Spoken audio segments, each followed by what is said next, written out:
अस्सलाम वालेकुम। हमारा बेसिकली टॉपिक है flow chart. Flow chart is a diagrammatic representation of algorithm. Basically आपके पास क्या होता है, एल्गोरिथम हम step by step in the form of letters and alphabets हम लिखते हैं, in the form of text लिखते हैं। लेकिन फ्लो चार्ट आप डिफरेंट सिंबल्स को यूज़ करते हुए बनाते हो, जिसकी वजह से हम इसको क्या कहते हैं, diagrammatic, in the form of diagram होती है आपके पास फ्लो चार्ट। किसका? एल्गोरिथम का। ये डिस्क्राइब कराता है ऑपरेशंस को कि वो कैसे सॉल्व हो रहे हैं, कैसे परफॉर्म हो रहे हैं किसी भी प्रॉब्लम से रिलेटेड। अगर हम इसके इम्पोर्टेंस की बात करें तो सबसे पहले इम्पोर्टेंस पे यही हम बात कर रहे हैं कि ये आपके सीक्वेंस ऑफ ऑपरेशंस को बताता है कि इसमें डायग्राम की फॉर्म में कि वो कैसे आपकी प्रॉब्लम को सॉल्व कर रहा है। जो कंप्यूटर प्रोग्रामर है वो प्रोग्राम लिखने से पहले, कंप्यूटर की लैंग्वेज में सॉफ्टवेयर को बनाने से पहले, ठीक हो गया, उसका फ्लो चार्ट बनाएगा। इससे क्या होता है कि आप इजीली एनालाइज कर सकते हो और अगर उसमें कोई प्रॉब्लम है तो उसको फाइंड आउट कर सकते हो, उसके सॉल्यूशन को। जब आप एक दफ़ा फ्लो चार्ट बना लेते हैं तो उसमें फिर आपके लिए प्रोग्राम लिखना किसी भी हाई लेवल लैंग्वेज में, ठीक होगा, वो बहुत ईजी हो जाता है। आपके पास सबसे पहले आपके पास जब ड्रॉ हो गया आपका फ्लो चार्ट, तो ये अब आपके पास एक तो एनालाइज के काम आ गया कि आप इसमें से प्रॉब्लम को सॉर्ट आउट कर लो, ठीक हो गया। साथ में दूसरों को आप ये समझाने के लिए आपकी जो प्रॉब्लम है उसका सलूशन क्या होगा, कैसे सॉल्व होगा, तो फ्लो चार्ट आपके पास बहुत हेल्पफुल है। तो basically finding and removing error in computer programs जो है आप किस तरह कर सकते हो, फ्लो चार्ट के हेल्प से। आपने एक प्रोग्राम बनाया, उसमें कोई भी एरर आपके पास आ रहा है तो आप उसको रिमूव करना चाह रहे हो और फाइंड करना चाह रहे हो, तो आप इजीली फ्लो चार्ट के थ्रू फाइंड आउट करके उसको रिमूव कर सकते हो।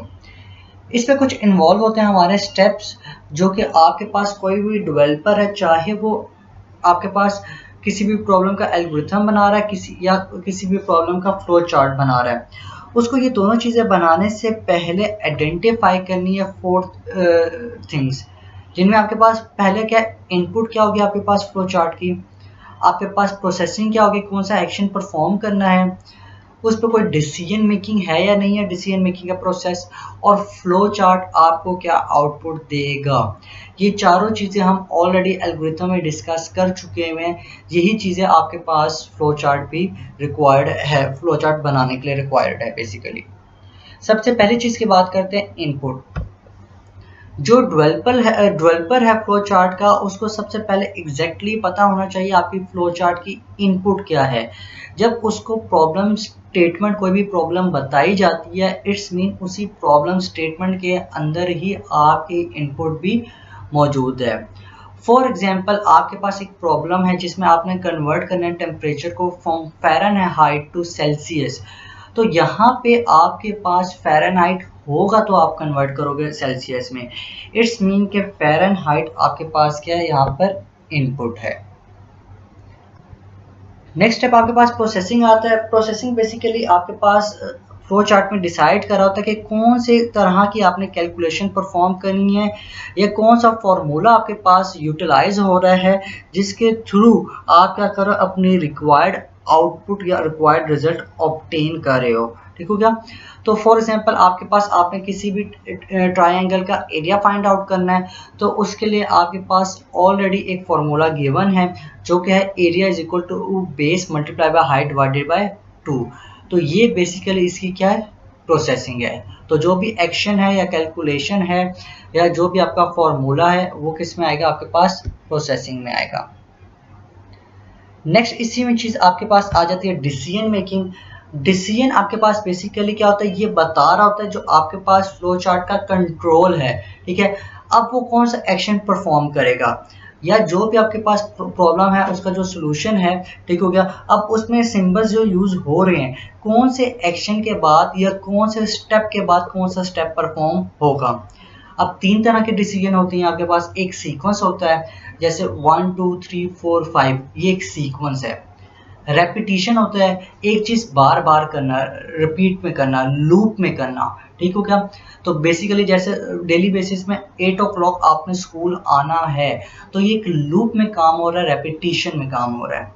फिर एक सिलेक्शन प्रोसेस होता है। सिलेक्शन डिसीजन में क्या होता है, फॉर एग्जांपल आपने कल स्कूल जाना है या नहीं, आप पास हो या फेल हो, तो ये डिसीजन में आ गया है। तो सिलेक्शन स्ट्रक्चर में आपके पास जो लेटर ग्रेड फॉर एग्जांपल किसी भी स्टूडेंट का है, आपके पास जो मार्क्स ऑब्टेन हुए हैं, ठीक हो गया। फॉर एग्जांपल एक बंदे स्टूडेंट के मार्क्स आपके पास 54 आए हैं।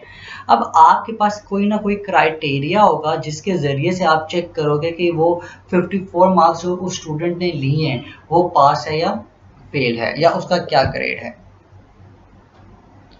नेक्स्ट इसमें जो लास्ट आपके पास स्टेप आता है वो आउटपुट का है। जाहिर सी बात है, जब आप इनपुट दे रहे हो, आप कोई डिसीजन मेकिंग कर रहे हो, आप कोई प्रोसेसिंग कर रहे हो, तो उसके लिए आपको आउटपुट भी रिक्वायर्ड है। तो बेसिकली आपका फ्लो चार्ट आपको आउटपुट लाजमी एट द एंड दे। अब हम फ्लो चार्ट के सिंबल्स की बात कर लेते हैं। फ्लो चार्ट के आपके पास कुछ स्टैंडर्ड सिंबल्स हैं जो कि हम यूज़ करते हैं आपका फ्लो चार्ट बनाने के लिए, किसी भी प्रॉब्लम के सॉल्यूशन के लिए। और वो जो सिंबल्स होते हैं आपस में कनेक्टेड होते हैं। वो किस तरह होते हैं, आपके पास एक एरो होता है, एरो के थ्रू सारे क्या होते हैं, आपस में सिंबल्स कनेक्टेड होते हैं। और हर सिंबल का एक स्पेसिफिक, एक स्पेशल, एक अपना मीनिंग है जो कि हम फर्दर अब सारे उनको डिफाइन करते हैं। सबसे पहले हम बात करेंगे फ्लो लाइन की। फ्लो लाइन आपको बता रहा होता है इस स्टेप के बाद कौन सा स्टेप है। इस जो आपके पास सिंबल है, ये वाला जो गिवन सिंबल है, इस सिंबल के बाद कौन सा सिंबल आपके पास वर्किंग में आएगा। तो बेसिकली जैसे हम कहते हैं क्लास 1 है, तो हमें पता है क्लास 1 के बाद कौन सी क्लास आती है, क्लास 2। क्लास 2 के बाद कौन सी क्लास आती है, क्लास 3। तो ये हमें ऑलरेडी पता है। इसी तरह फ्लो चार्ट में जो हम सिंबल्स यूज़ करते हैं, वहाँ पे फ्लो लाइन यानी कि आपके पास जो एरो हेड है, ये आपको बताएगा कि इस के बाद कौन सा एक्शन परफॉर्म होगा। नेक्स्ट इसमें आपके पास स्टार्ट एंड स्टॉप सिंबल आता है। स्टार्ट और स्टॉप सिंबल बेसिकली आपके पास रेक्टेंगुलर शेप सिंबल है। रेक्टेंगुलर शेप सिंबल है, ये आपके पास बता रहा था सिंबल स्टार्ट हो रहा है या स्टॉप हो रहा है। ठीक है, फ्लो चार्ट स्टार्ट हो रहा है या स्टॉप हो रहा है। इसके अंदर आप स्टार्ट और स्टॉप के अलावा कोई और लेटर या कोई और चीज़ नहीं लिख सकते हो। एक चीज़ इसमें मेन है कि स्टार्ट हमेशा एक ही होगा, लेकिन एंड आपके पास मल्टीपल किस्म के हो सकते हैं। डिफरेंट आपके पास एरो हेड के थ्रू आपके पास क्या हो सकता है, फ्लो चार्ट एंड हो सकता है। लेकिन आपके पास स्टार्ट हमेशा एक ही होगा, तो एक से ज़्यादा नहीं हो सकते। नेक्स्ट इसमें आपके पास इनपुट एंड आउटपुट सिंबल है। इनपुट और आउटपुट बेसिकली आपके पास पैरालेलोग्राम को यूज़ करता है। ये आपके पास कुछ वर्ड्स कंटेन करता है, जैसे रीड एंड इनपुट हो गया, ये होगा आपके पास इनपुट ऑपरेशन के लिए, और प्रिंट या आउटपुट आपके पास आउटपुट ऑपरेशन के लिए होगा। अब आप इनके साथ वेरिएबल्स भी लिख सकते हो, वो चीज़ें भी लिख सकते हो। फॉर एग्जांपल इनपुट आपने मार्क्स करने हैं, तो आप यहाँ पे लिख सकते हो इनपुट मार्क्स या रीड मार्क्स। ठीक हो गया। इसी तरह आउटपुट आपने मार्क्स करने हैं, तो आप लिख सकते हो प्रिंट मार्क्स या आउटपुट मार्क्स या प्रिंट ग्रेड। तो आप इनके साथ इनके वेरिएबल्स लिख सकते हो।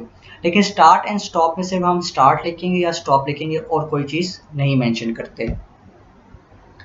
नेक्स्ट इसमें आपके पास प्रोसेस सिंबल आता है। प्रोसेस सिंबल बेसिकली आपके पास रेक्टेंगुलर बॉक्स को कंटेन करता है।